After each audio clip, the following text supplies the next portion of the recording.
En este capítulo, un paseo romántico se convierte en un calvario atroz. Pensé entonces que ella moriría. Mientras pesca, un joven atrapa algo espantoso. Me invadió el terror y solo podía decir, oigan, ayúdenme. Un maestro se encuentra en la línea de fuego. Oí un disparo y supe que me habían herido. Y un cuerpo extraño ataca a un camionero desde su interior. Sentí un estallido de aire en mis pies. Me llevé el gran susto de mi vida. Conozca a personas comunes cuyas vidas se ven amenazadas por extraordinarios encuentros con cuerpos extraños. Lo primero que pensé fue, no puede morir. ¿Realmente estamos viendo esto? Objetos que invaden cada parte del cuerpo humano. Era como un gran árbol de Navidad que salía de su cuello. Solo nos quedó despedirnos de ella. Se desata el desastre. Emergencias tan poco comunes que los médicos descartan los métodos tradicionales. Cuando lo vi fue cuando dije, ¿cómo voy a sacar eso de ahí? Resuelven misterios médicos. Claramente es algo que no pertenece al corazón de nadie. Y encuentran ingeniosas soluciones. Casi nunca se ha usado en oídos, nariz, garganta, cabeza y cuello. En situaciones en las que un movimiento en falso podría ser fatal. Antes de la operación, no tenía ninguna posibilidad de sobrevivir. Estos son cuerpos extraños.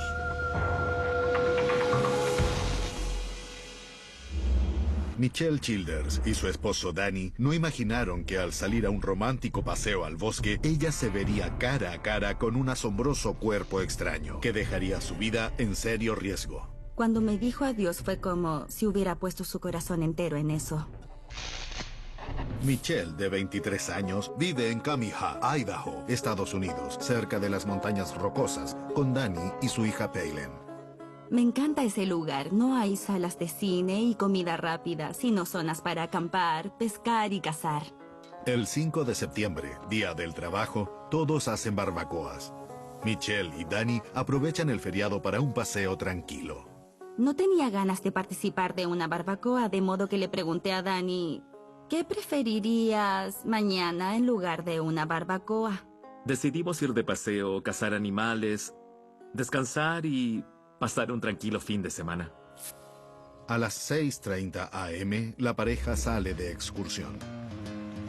Conducíamos por el camino de Elk Summit. Danny quiso mostrarme dónde había cazado su primer alce y recorrimos unos 16 kilómetros. Avanzamos por un lugar donde había muchos tejos y era como atravesar un túnel. Las ramas rozaban los costados del vehículo. Recuerdo que me incliné para cambiar la música cuando sentí como una explosión y fue como si todo se detuviera. Era una rama. Había hojas y ramas dentro de la cabina. No se podía ver nada. Frené a fondo inmediatamente. Pensé que me había caído un árbol encima, pero no que algo hubiese entrado a mi cuerpo. Vi una rama grande que sobresalía de su cuello. Me dijo, está en tu cuello. Pensé entonces que ella moriría. Grité, cerré los ojos y pensé, esto no está sucediendo, esto no puede pasarme a mí. Una rama de abeto que entró por la ventana se le clavó a Michelle. Penetró y me hizo girar. Al momento de girar creí que se había quebrado en la ventana, pero entonces me golpeó de nuevo. Fue como una banda elástica que me volteó. La rama, de 33 centímetros de largo y casi 5 de grosor, ha penetrado en el cuello de Michelle. Sé que no atravesó del todo, pero estaba pinchando atrás en su cuello, según lo que vi. Pensé que moriría. Literalmente pensé que estaba por morir. Me faltaba el aliento y sentí que iba a desmayarme. Michelle me habló y hasta me dijo, no te desmayes, y añadió, tienes que conducir.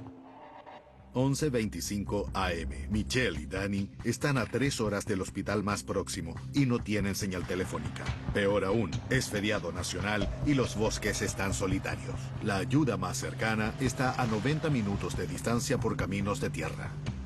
Tuvimos que viajar 64 kilómetros en un camino interior y retroceder porque no tenía salida. No llegaba a ninguna parte. Nos tomó una eternidad regresar, bastante lento porque al pasar por baches, la rama se movía.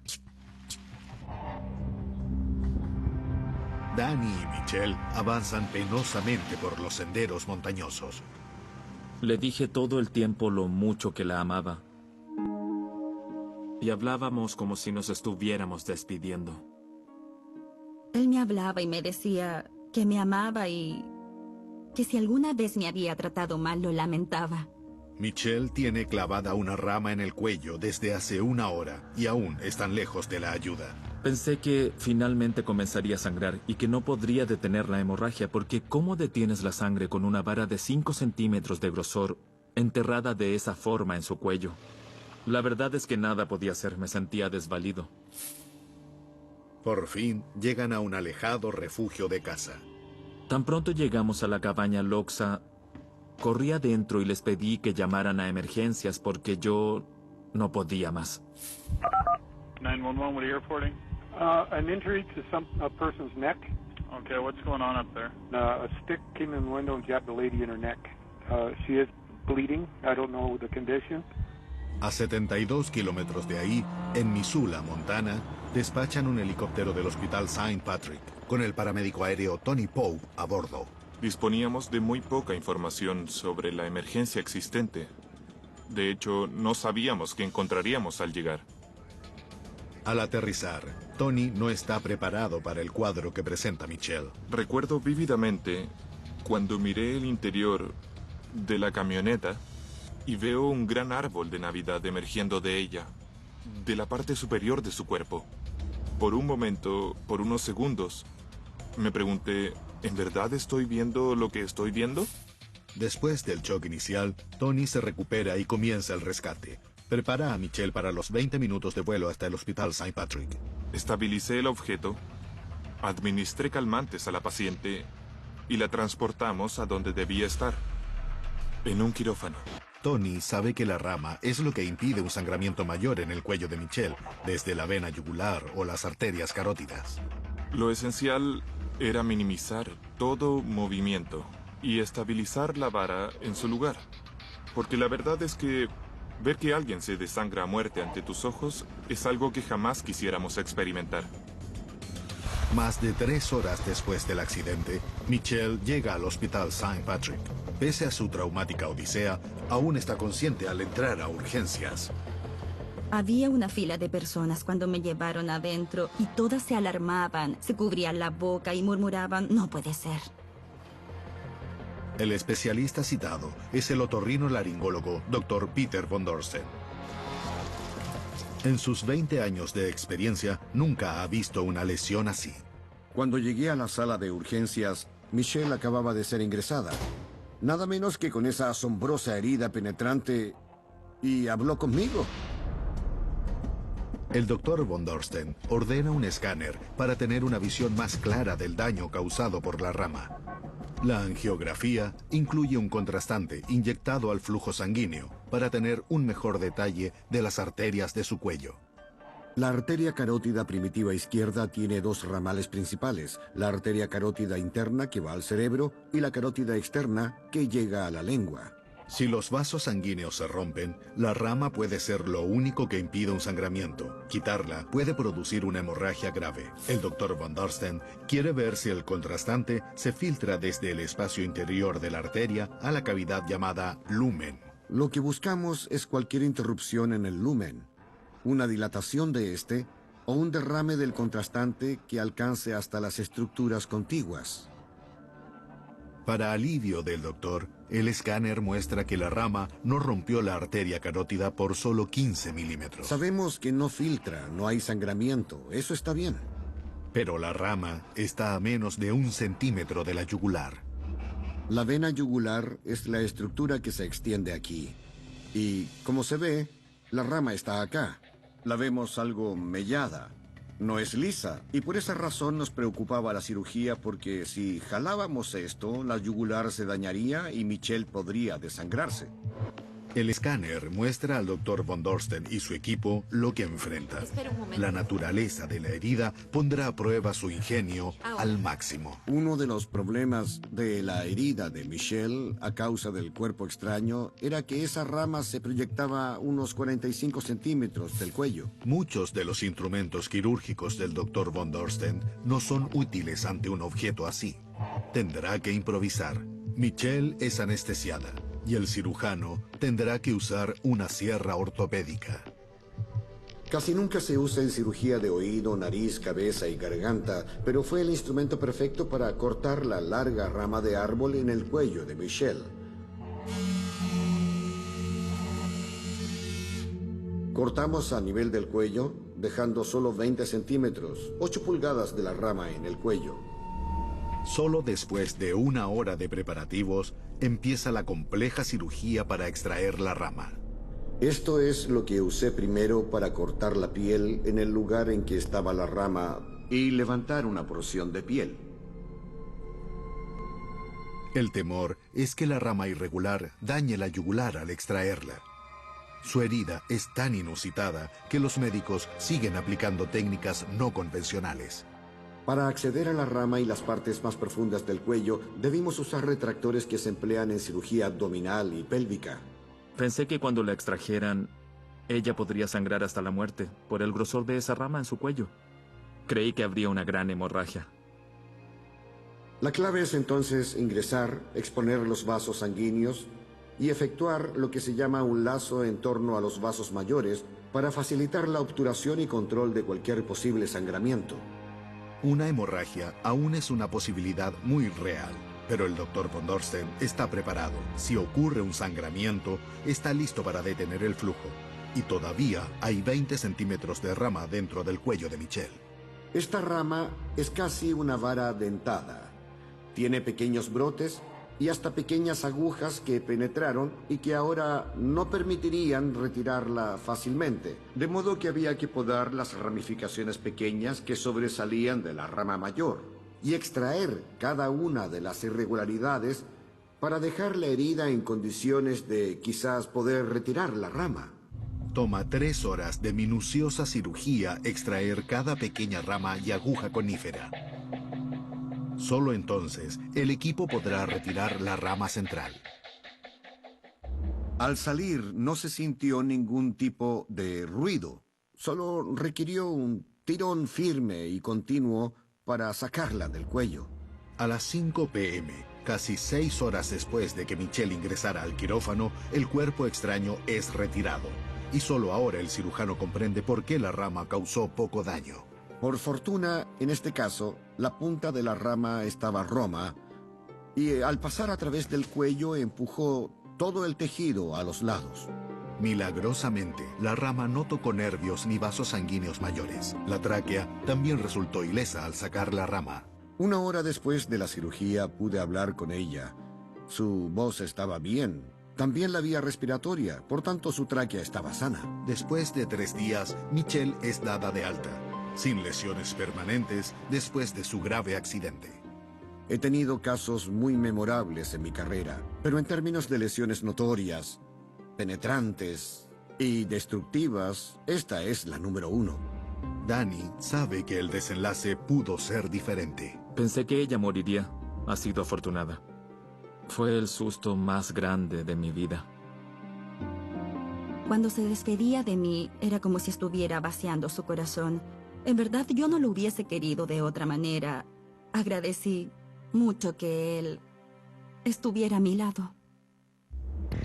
La herida de Michelle era muy grave y logró superarlo, aunque la ayuda estaba bastante lejos. Para otras víctimas, aún con auxilio médico más cercano, predomina una carrera contra el tiempo, como ocurrió a un muchacho que se tragó un terrible cuerpo extraño. Hamish Wilkinson se crió en una ciudad balneario de Tasmania, Australia. Ama la vida al aire libre, a pesar de que en una oportunidad tuvo una pesca que jamás olvidará y que lo hizo simpatizar más con un calamar atrapado que cualquier otro pescador. Me invadió el terror y solo podía decir a los que me rodeaban, oigan, por favor, ayúdenme. En la hermosa ciudad costeña de Low Head, Tasmania, Hamish es el menor de 3 hermanos. Viví una infancia maravillosa. Pasaba mucho tiempo quemando neumáticos con mi bicicleta. Hamish era un niño inquieto, muy propenso a los accidentes. Íbamos a pescar con mucha frecuencia. Nuestros favoritos eran los cabeza plana y los calamares. Cuando estaban aún en la escuela, Hamish y sus amigos fueron a una pesca nocturna de calamares. El lugar que elegimos para pescar tenía un brillante farol de alumbrado y eso atraía a los calamares al oscurecer. Supongo que pensaban que era la luna o algo parecido.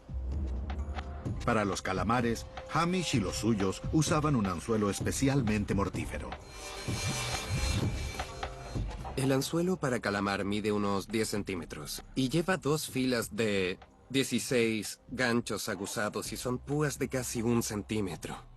Si un calamar se acerca mucho, sus tentáculos se insertan en esas púas y ya lo tienes atrapado y puedes recogerlo. Hamish está parado a pocos metros detrás de uno de sus amigos que va a lanzar. El sedal está en el aire. Hamish está justo debajo del anzuelo. Él accionó el carrete, pero lamentablemente olvidó controlar el sedal. En esa fracción de segundo, Hamish miró hacia arriba y estaba con la boca abierta. Imagino un movimiento en cámara lenta. Pasó algo raro. El anzuelo bajó recto y entró en mi boca abierta. El cuerpo extraño causa en Hamish un reflejo involuntario que es común: tragar. Hamish engulló el objeto de 10 centímetros hasta su esófago. Luego, comete un grave error. Entré en pánico, agarré el sedal y traté de sacármelo de la boca. El desesperado intento de Hamish para extraer el sedal le clava los 32 ganchos invertidos del anzuelo en las paredes del esófago. Corre peligro de desgarrarse la garganta. Me invadió el pánico. Miré a la gente alrededor mío y dije, oigan, por favor, ayúdenme.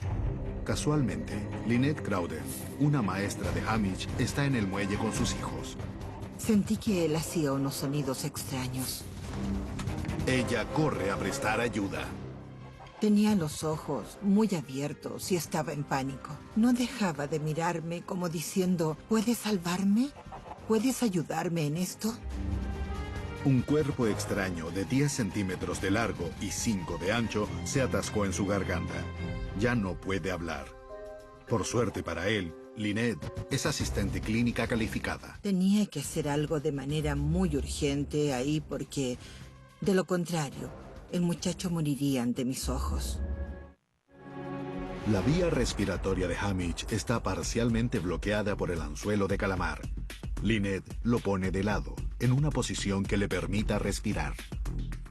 Hamish respira con dificultad, pero se esfuerza. El espacio es mínimo. Con poco oxígeno en sus pulmones, corre riesgo de asfixia. Para peor, su organismo reacciona mal al cuerpo extraño alojado en su interior. Comencé a vomitar y me descompuse rápidamente. Después que vomitaba en los intervalos, drenábamos constantemente y manteníamos su cabeza hacia atrás para que siguiera abierta cualquier posible vía de respiración. La rápida reacción de Lynette y su entrenamiento mantienen a Hamish con vida. Los servicios de emergencia son alertados y también su madre, que llega al muelle.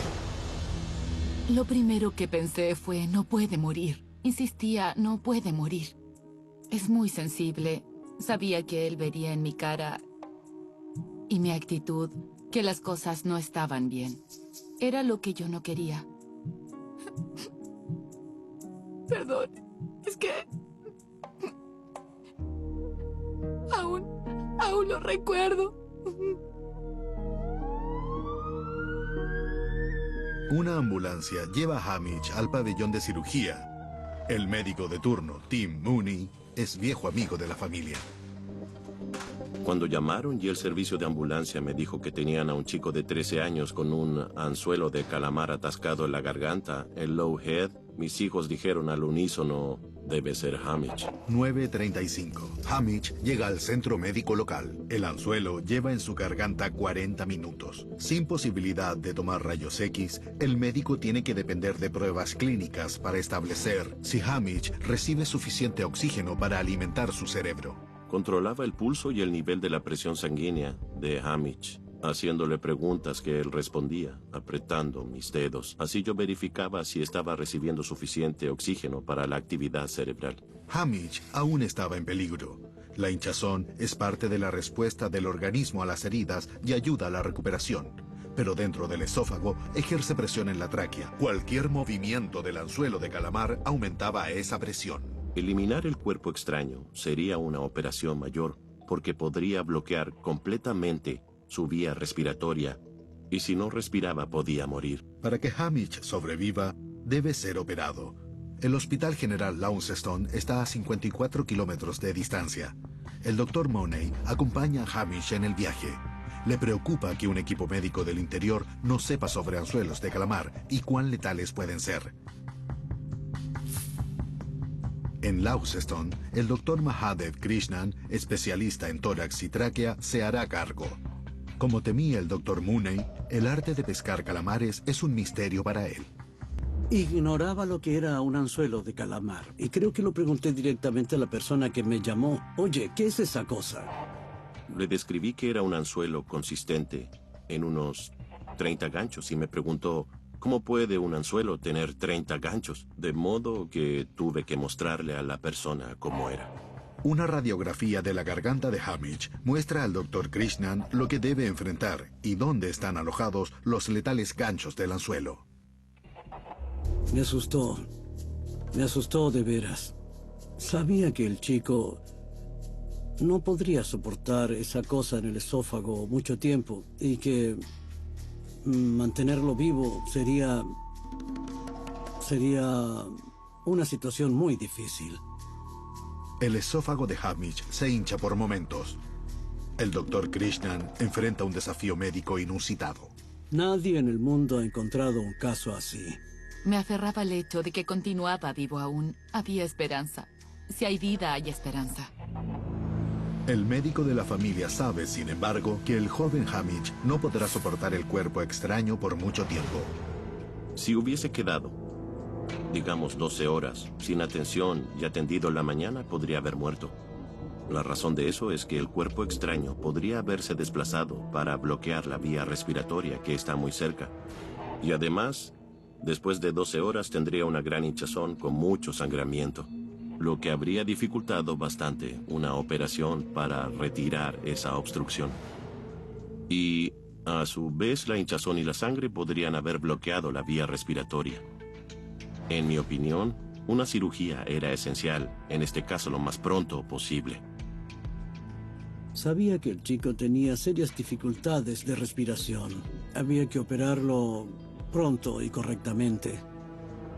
Por tanto, lo puse en cuidado intensivo, donde estuvo bien oxigenado, bien controlado, bien atendido. Luego fui a mi oficina, que está cerca. Me senté en mi sillón y revisé mis libros de anatomía. Busqué todos los detalles posibles y medité sobre mis experiencias. El paso del anzuelo de calamar había sido tal que permitía solo un acceso y ningún otro. 12 a.m. El anzuelo de calamar está atorado en la garganta de Hamish hace más de 3 horas. Su respiración se ha deteriorado. El Dr. Krishnan debe sacar el objeto, pero extraerlo por donde entró causaría un daño catastrófico al tejido de la garganta de Hamish. Pensé entonces, esta es la única manera de sacarlo. Seguir el camino del anzuelo, ya sea por el cuello o a través del pecho. Hacerlo por el cuello sería la forma más fácil de las dos. 12:30 a.m. Hamish entra a cirugía. Guiándose por las radiografías, el Dr. Krishnan interviene el cuello de Hamish debajo de donde el anzuelo está alojado. Efectué una incisión de 1 centímetro, 1.2 centímetros en el esófago. Luego inserté un endoscopio de unos 15 centímetros de largo y ¡aleluya! Vi la punta del anzuelo de calamar. Delicadamente, con unos forceps pequeños, el doctor desliza el anzuelo fuera de la garganta mediante la incisión. Fue una victoria. Habíamos ganado la batalla. Al jalar el anzuelo hacia abajo, los 32 ganchos sencillamente se deslizaron por la pared del esófago. Pude revisar donde los ganchos habían impactado en el esófago. Había unas pequeñas perforaciones que sanarían luego. Fácilmente. Antes de cerrar el esófago, el cirujano pone un tubo de nutrición dentro de él. En sus siguientes 4 días en el hospital, Hamish es alimentado por goteo vía fosas nasales. Toma un tiempo antes que pueda hablar de nuevo. Pasados 13 días de recuperación, Hamish es dado de alta. Fue perturbador tener esa cosa en mi tráquea. Pero tuve la fortuna de tener alrededor un grupo de gente que supo cuidarme desde el momento en que ocurrió el accidente. Estoy muy contento de estar bien y haber sobrevivido el desastre. Afortunadamente, Hamish tuvo la ayuda y el apoyo apropiados. A 12.000 kilómetros de distancia, Gavin Ascot, de 36 años, tuvo que cruzar continentes para lograr la ayuda que necesitaba. Oí unas personas que gritaban, ¡una ambulancia! ¡Se necesita una ambulancia! ¡Una ambulancia!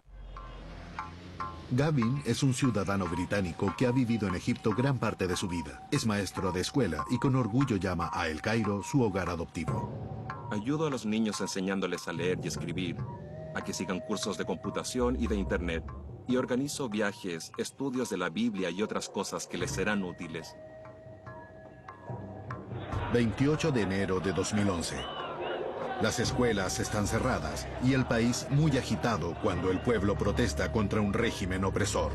Muchas de las manifestaciones son en la Plaza de la Liberación de El Cairo. Gavin tiene oportunidad de ver la historia en desarrollo. Yo quería participar. Los ciudadanos resistían valientemente a la policía que los golpeaba. Yo no pretendía lanzar piedras, solo quería ayudar a la gente. Gavin conduce al supermercado para aprovisionarse de agua que dará a la gente que lleva horas protestando. Me sentía como en una película. Era como un forastero que observa los hechos al margen. Cuando llegué a la plaza, había un aire penetrante debido al gas lacrimógeno. Esto era un campo de batalla. Gavin está en medio de la muchedumbre repartiendo agua, cuando la policía abre fuego con balas de goma y de metal sobre la gente. Disparaban muchos tiros a los manifestantes. En un momento, vi una columna encerrándonos y oí un estallido. Pensé que se habían roto mis espejuelos. Lo único que recuerdo luego es que estaba boca abajo en el pavimento. Podía sentir gente alrededor gritando, ¡una ambulancia! ¡Necesito una ambulancia! ¡Una ambulancia!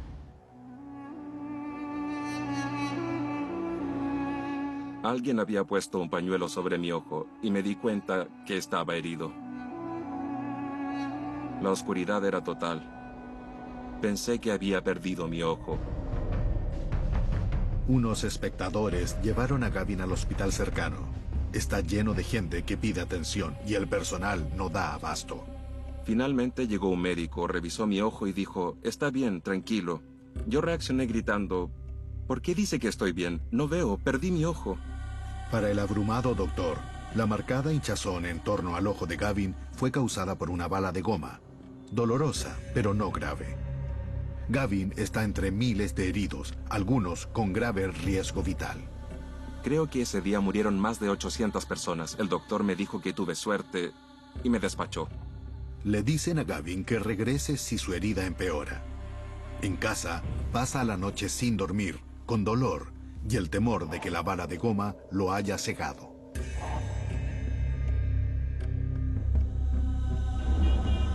...7 a.m. 12 horas después del impacto, la vista de Gavin no ha mejorado y el dolor es peor. Exhausto y asustado, llama a un amigo cercano, Sam. Alguien estaba llamando a la puerta con fuerza. Sam fue a abrir y en ese momento me desmayé. Me dijo, no puedo ver nada con este ojo. Temía por él que perdiera el ojo y no pudiera ver otra vez. Sam lleva a Gavin al mejor hospital oftalmológico de Egipto, donde los médicos descubren algo asombroso. Un doctor joven vino, me examinó el ojo y dijo, su ojo está intacto.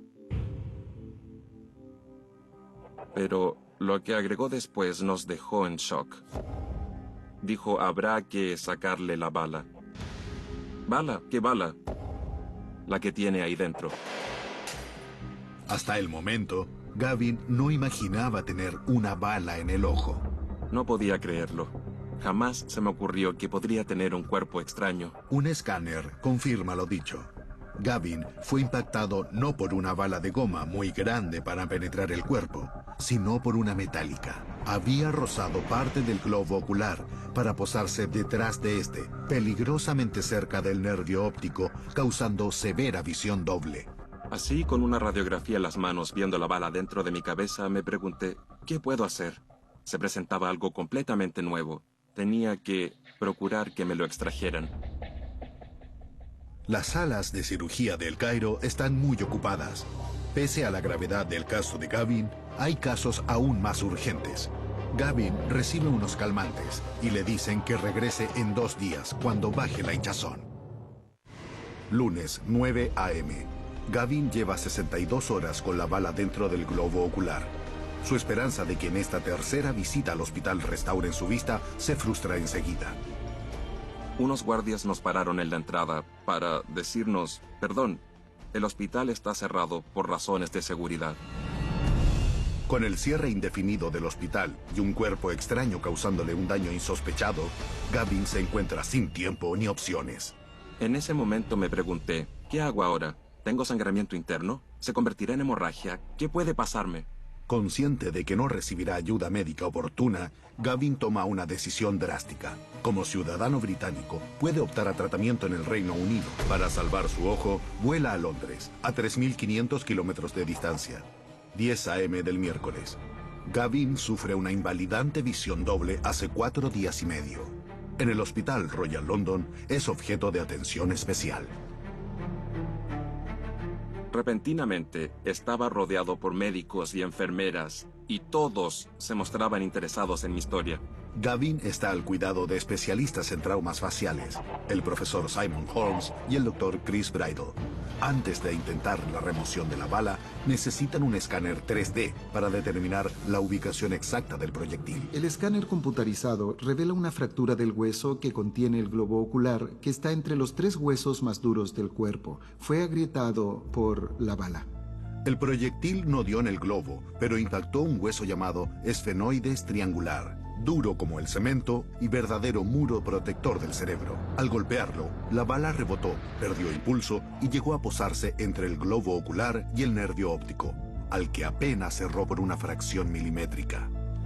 El nervio óptico es transmisor de información visual del ojo al cerebro. Tiene 1.1 millones de células nerviosas. El daño al nervio óptico es irreversible. Los cirujanos identifican un nuevo riesgo. Pueden notar que el ojo izquierdo se ve más grande y está proyectado hacia adelante casi 1 centímetro.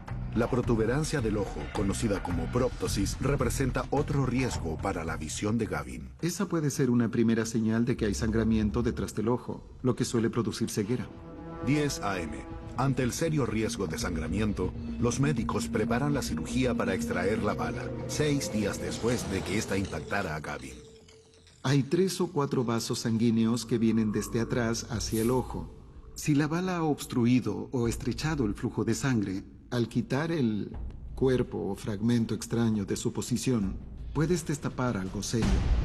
Para acceder detrás del ojo, los cirujanos siguen la misma vía de ingreso de la bala. Por suerte, no ha tocado el globo ocular. Afortunadamente, la bala facilitó gran parte de nuestro trabajo. Una vez que logramos el acceso a la órbita, pudimos hallar el punto entre el hueso y el ojo herido. Entonces, el Dr. Bridle retrajo el ojo y llegó el instante revelador en que vio la bala. Para extraer la bala, los cirujanos siguen delicadamente la vía que siguió para su entrada. Durante este proceso existe el mayor riesgo de sangramiento. Me puse muy feliz al no oír el chasquido de una arteria sangrante detrás del ojo, que era mi mayor preocupación. Ya aliviada la presión, termina el peligro para el ojo de Gavin. Y ahora puede ver el cuerpo extraño que se alojó en su cabeza por casi 1 semana. Desperté un sonido. Clink, clink, clink. Una de las enfermeras sacudía una pequeña botella en la que guardaba la bala y me dijo, mira lo que sacamos para ti. Todo resultó muy bien. Me sonreí y aquí está. Por mi parte creo que tuvo mucha suerte. El hecho mismo era deplorable. 1 milímetro hacia cualquier lado y habría quedado ciego. Fue suerte. Con su visión restaurada, Gavin regresa a ser maestro de escuela en el Cairo. Pese al padecimiento, su amor por su país adoptivo es tan fuerte como siempre. Ahora me siento más integrado a la sociedad egipcia que antes, y creo que fui testigo de un momento histórico. Amo Egipto. He vivido aquí la mayor parte de mi vida, y ese hecho ha reforzado el vínculo que tengo con este país. Gavin tuvo suerte. Sobrevivió a un cuerpo extraño diseñado especialmente para penetrar y matar. En una región remota de la isla norte de Nueva Zelanda, hay una ciudad pequeña llamada Opotiki. Ahí vive Steve McCormack, un camionero de 48 años de edad. Cuando ingresa a emergencias el 21 de mayo de 2011, los médicos no tienen registro de los asombrosos síntomas de su paciente. Sentí un estallido de aire en mis pies. Steve ha trabajado con maquinaria pesada toda su vida. Conduzco camiones desde que tenía 15 años de edad. Y hasta un poco antes, operé trilladoras de heno y cosas así. Ser camionero me gusta mucho. Porque la máquina y yo trabajamos juntos. En los últimos 5 años, Steve ha sido empleado de una empresa de transporte e ingeniería. Su jefe es Robbie Peterson. Es un hombre con habilidad mecánica para muchas cosas. Conducir camiones, operar maquinaria agrícola o ser jornalero, no le importa. Es parte de nuestro equipo. Es una gran persona. 9:30 AM. Steve conduce un camión articulado de 40 toneladas, equipado con frenos de aire adecuados para los riesgosos caminos de Nueva Zelanda. Transporta una carga de kiwis hacia la empacadora. Steve acababa de llegar. Yo le dije, quiero que dejes un par de cajas de kiwis aquí. Robbie sube a la cubierta del camión articulado para sacar del tráiler unas cajas de fruta. Empecé a pasar las cajas a Steve. Con la segunda, Steve giró, dio un paso, no tuvo apoyo y se cayó. Steve cae 2 metros hasta la cubierta del camión, en la brecha entre el escape y los tanques de aire. Cayó con tal fuerza que su pierna actuó como una cuña. Yo gritaba de dolor. Pensé que al caer se había raspado con alguna saliente, pero luego vi que era algo mucho más serio que eso. Steve se clava en su muslo la espita del tanque que suministra aire comprimido a los frenos del camión. En el tanque, el aire está comprimido a 8.4 kilogramos por centímetro cuadrado. Al librarse, se expande a un volumen suficiente para inflar 1000 globos de fiesta. No sabía qué me había pasado, pero sentía el aire por mi cuerpo. El aire se descarga con gran fuerza en el cuerpo de Steve. Yo gritaba y llamaba porque nadie sabía lo que estaba pasando. Sentía el aire estallando en mis pies y cómo envolvía mi cuerpo. El aire que escapa de la espita adherida penetra el tejido bajo la piel de Steve y se extiende a su cavidad torácica. Ejerce presión en sus pulmones y corazón y llega a su cuello y rostro. Gritaba de dolor y a la vez exclamaba, el aire me está inflando. Me produjo el susto de mi vida. El aire debía estar saliendo del tanque con mucha fuerza, porque salía una presión de 8.4 kilogramos por unas boquillas de alrededor de 6 milímetros. Si le pones la mano ahí, sin duda que te hará daño. Por eso, la herida que se le produjo a él con esa presión de aire forzado debía estar rompiéndole la piel, y quizás más, sin contar que, más allá de la piel, podía provocarle un daño mucho mayor. Al tiempo que el tejido adiposo débil debajo de la piel es arrasado por el aire entrante, señales de dolor llegan al cerebro de Steve. Tras vencer el paralizante shock inicial, Robbie Peterson activa la válvula de liberación de emergencia del tanque. Fue entonces cuando jalé la cuerda para liberar el aire. Tardé en eso casi 1 minuto. Detenido el flujo de aire, los hombres pueden sacar a Steve de su trampa. Cuando pudieron sacarlo de ahí por fin, hubo un estallido de aire y una nube que salpicó con sangre y tejido que me golpeó. Está claro que fue un accidente muy grave. Steve está herido y en peligro. El gran volumen de aire atrapado en su cavidad torácica impide que sus pulmones se inflen y capten oxígeno. está lleno de aire, impedido de respirar. Casi no respiraba, casi no veía. Tenía los ojos muy hinchados, casi cerrados, diría yo. El cuerpo entero se le había hinchado como un globo.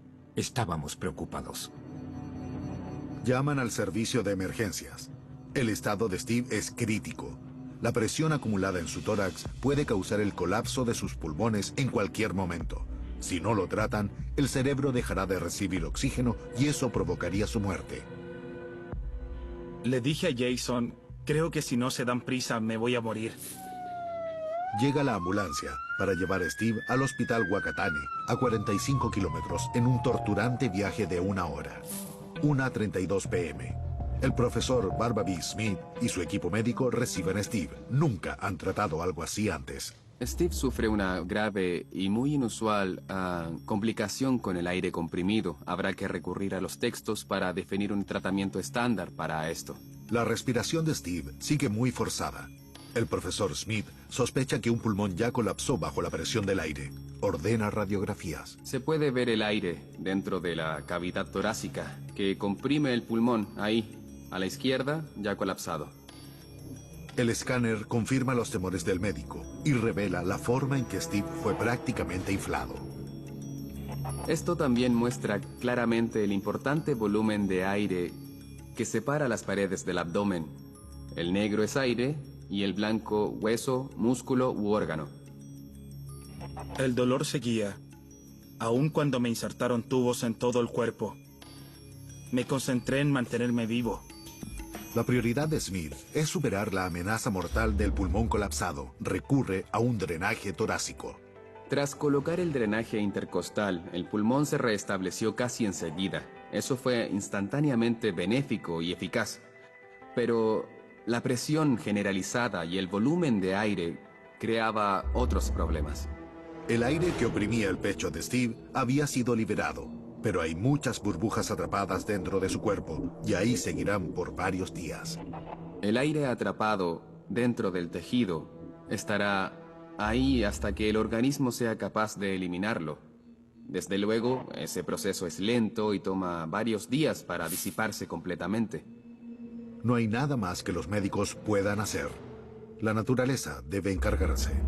El doctor me dijo que la única manera que me libraría del aire del cuerpo sería por vías naturales como los poros, la transpiración, las flatulencias y los eructos, que liberan el aire del organismo. El caso de Steve me recuerda la asombrosa capacidad del cuerpo humano para poder enfrentar eventos catastróficos y lograr recuperarse. Tuve algunos visitantes que no me reconocieron porque yo estaba muy hinchado. Finalmente se dieron cuenta que yo era el mismo Steve. Steve tarda 3 días en deshincharse del todo. Pero pese a su extraordinario accidente, pronto estará al volante de su camión.